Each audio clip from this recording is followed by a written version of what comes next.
Bonjour, bienvenue, je suis Audrey Vuettaz et vous écoutez Trait d'Union. Vous trouvez que l'Union européenne, c'est trop compliqué ? Ce podcast est fait pour vous.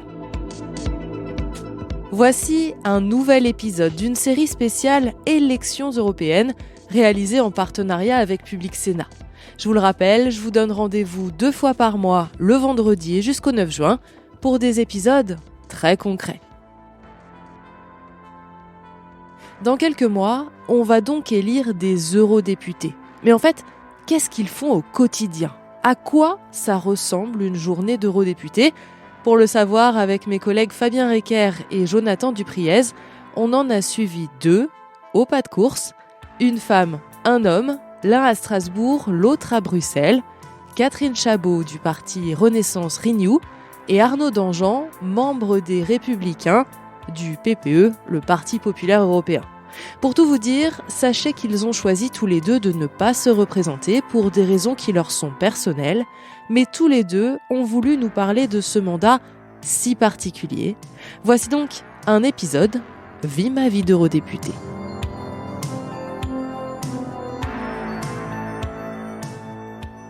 Un épisode qui commence à Bruxelles, dans le bureau de Catherine Chabot, en pleine discussion avec son assistante parlementaire. Pendant que j'y suis, un mot sur le projet d'avis du rapporteur en pêche, j'ai rien à dire. Il n'y a aucun souci. En revanche, il faudra penser pour l'avis, parce qu'on aurait pu le mettre là.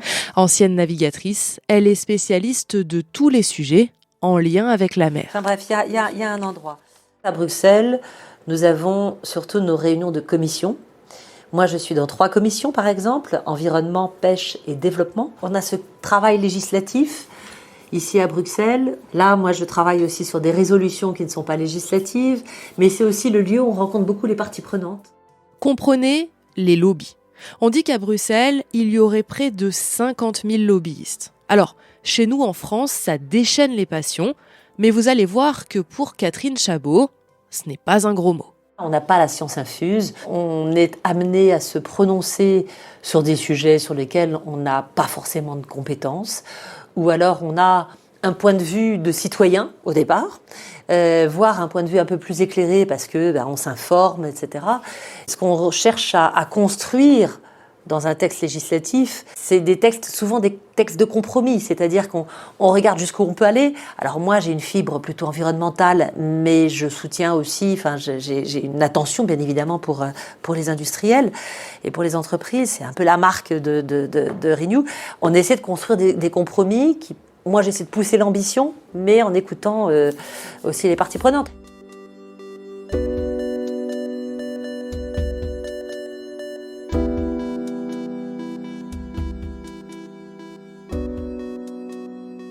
Pour résumer, à Bruxelles, c'est tout le travail en amont du vote. Pourquoi Bruxelles ?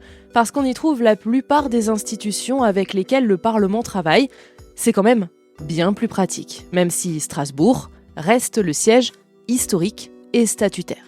Ensuite, pour continuer les explications, chaque député appartient à au moins une commission du Parlement qui modifie et amende les propositions faites par la Commission européenne, présidée par Ursula von der Leyen. Oui, je sais, ça fait beaucoup de commissions, mais bon, on n'a pas trouvé d'autres mots. Pour s'aider, ils peuvent écouter ou non ce que les lobbies ont à leur dire, et ensuite, ils se font une idée. Mais ce qui est intéressant au Parlement européen, c'est qu'aucun des 7 groupes politiques n'a la majorité. Pour vous donner une idée, le groupe le plus important, c'est le PPE, la droite conservatrice.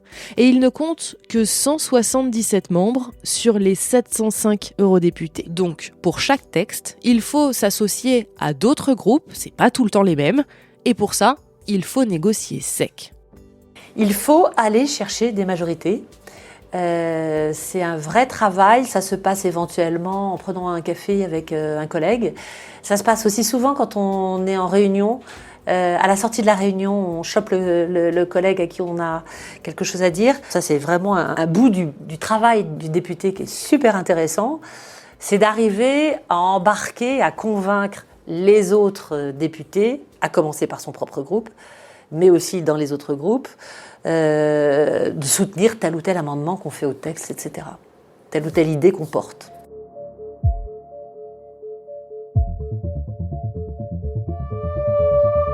Et c'est ce que va tenter de faire Catherine Chabot ce jour-là. Dans quelques minutes, elle a rendez-vous avec une partie de son groupe politique Renew, les centristes libéraux, pour leur demander de soutenir l'une de ses propositions.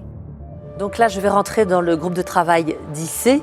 C'est celui qui couvre les sujets à la fois d'environnement, de recherche, d'innovation, etc., industriels ou énergétiques. Je vais présenter une résolution. Une résolution, c'est un texte qui n'est pas législatif, mais je veux pousser l'Union européenne à investir dans la relance de l'industrie navale européenne et créer un pavillon européen.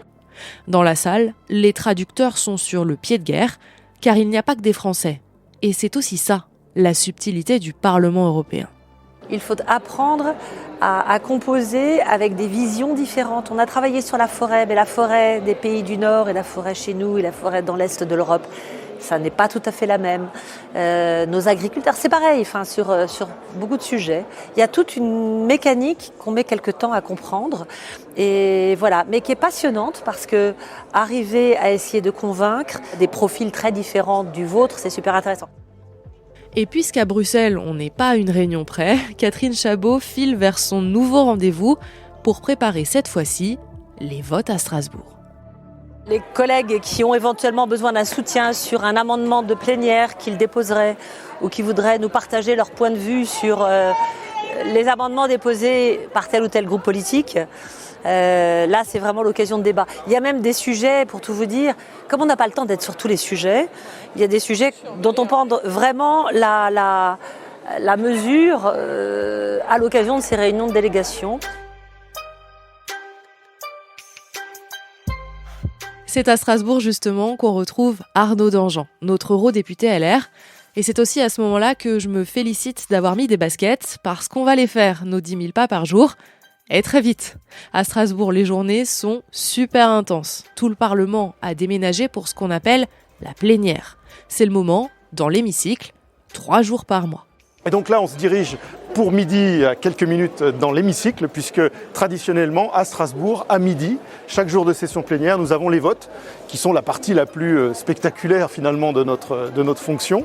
C'est celui aussi pour lequel on est vraiment élu, puisque c'est la fin de course, j'allais dire, des textes qu'on a travaillés pendant des semaines, voire des mois en amont à Bruxelles, dans les commissions parlementaires. On a trituré tous les textes dans tous les sens. Et là, c'est l'apothéose, c'est l'aboutissement, on vote les textes. Bon, on est mignon avec notre petite interview, mais là on se rend compte qu'il est 11h55, que tous les ascenseurs sont occupés. Or, pour voter, pas de délégation de vote. Arnaud Danjean doit être présent dans l'hémicycle. Heureusement, un huissier nous a vus et il nous dirige vers des escaliers dérobés. Merci beaucoup. Malheureusement pas comme au Congrès américain, où il y a des ascenseurs réservés. Il reste 1 minute. Arnaud Danjean retrouve son assistant parlementaire qui lui donne une liasse de feuilles et les dernières consignes. Voilà. Ok, ça marche. Un mois sur le vote final. Sur le vote final. Ça marche. Ok. Voilà. J'ai le sésame pour l'hémicycle. C'est les listes de vote. Les votes sont nombreux, complexes, des amendements. Les groupes qui sont bien organisés fournissent à leurs membres une liste de vote. Et sur ces listes de vote, on retrouve toutes les indications, sachant que les listes de vote ensuite peuvent être aussi amendées, que la discipline de groupe existe bien sûr, mais que chaque délégation au sein des groupes politiques retrouve une petite marge de manœuvre. Donc j'ai parfois des votes qui sont différents des votes qui étaient préconisés par mon groupe. C'est désormais à lui de jouer. Pour, contre, abstention, adopté. Paragraphe 32 du texte d'origine. Pour, contre, abstention, adopté. Ensuite, après le 32, amendement 9, par appel nominal, le vote est ouvert. Quand je vous dis que les journées à Strasbourg sont intenses, voici un aperçu du programme d'Arnaud Danjean. Il y a donc le vote, les réunions de groupe. Lui est aussi vice-président du Parti populaire européen, il participe donc à des réunions de cadrage. Et puis, il y a les interventions en plénière. L'Union européenne et ses États membres doivent soutenir sans réserve cette attitude responsable, digne et courageuse des autorités arméniennes. L'Arménie ne menace personne. Elle doit donc pouvoir bénéficier rapidement et pleinement de tous les instruments dont nous disposons collectivement, y compris, et vous l'avez mentionné, la Facilité européenne de paix. Il en va de la survie d'un État libre et d'une démocratie qui nous est proche et ne demande qu'à l'être plus encore. Lui qui a travaillé dans le renseignement est spécialiste des questions défense. Et comme si ça ne suffisait pas, il accueille ce jour-là un groupe de visiteurs. Bonjour, bonjour. Bonjour, bonjour. C'est Reuchlaine, hein ? Oui, voilà. Ok, allez, on est parti. Des membres du conseil municipal de Reuchlaine, en Saône-et-Loire. Je vais vous dire une chose, vous oubliez tout ce que vous savez sur les institutions françaises. Ici, ça ne marche pas du tout pareil. Quand on se projette par rapport à ce qu'on connaît en France, en se disant est-ce que c'est une majorité de droite, est-ce que c'est une majorité de gauche ? Je suis incapable de vous le dire. Parce que chaque texte, et il n'y a pas de coalition formée au préalable. À l'intérieur de chaque groupe politique, vous avez les différentes nationalités qui sont représentées. Et donc, selon le sujet qui va être à l'ordre du jour, les groupes eux-mêmes vont être divisés, ce qui rajoute encore de la complexité. Pour moi, la partie pédagogique de mon mandat est au moins aussi importante que la partie politique. Parce qu'il y a une telle déconnexion des citoyens avec le fonctionnement même des institutions européennes, et singulièrement du Parlement, que si on ne prend pas, nous, députés, le temps et l'énergie d'expliquer en quoi consiste notre travail, l'exercice du mandat lui-même est un peu vain parce qu'on ne sera pas compris par nos concitoyens. Donc pour moi, la partie pédagogique est vraiment fondamentale. Et quand je vous dis partie pédagogique, c'est une vraie partie pédagogique. C'est pas du militantisme masqué ou de la promotion politique. Quand je prends l'échantillonnage des milliers de personnes que j'ai reçues ici, forcément, fatalement, ils étaient à l'image de la société française. Donc j'ai sans doute reçu plein de gens qui, à l'arrivée, vont voter pour des partis eurosceptiques, voire anti-européens, qui ne vont pas voter pour mon parti. On fait un score famélique aujourd'hui. Et donc, je sais bien que tous ces gens-là ne vont pas voter pour nous ou pour mes idées à l'arrivée. Mais au moins, j'ai la satisfaction que le temps qu'ils ont passé ici a été un temps de compréhension, d'acculturation qui a été utile. Et c'est sur ces mots qu'on laisse Arnaud Danjean préparer une intervention en plénière pour le lendemain. Pour compléter cet épisode, sachez que tous les textes que vous avez entendus être adoptés ce jour-là au Parlement doivent maintenant faire l'objet d'une conciliation avec les ministres des États membres. Ils doivent s'accorder sur un texte à la virgule près qui doit être une nouvelle fois validé dans l'hémicycle du Parlement européen. Voilà, cet épisode touche à sa fin. Merci beaucoup à Catherine Chabot et Arnaud Danjean qui ont accepté qu'on les suive comme leur ombre.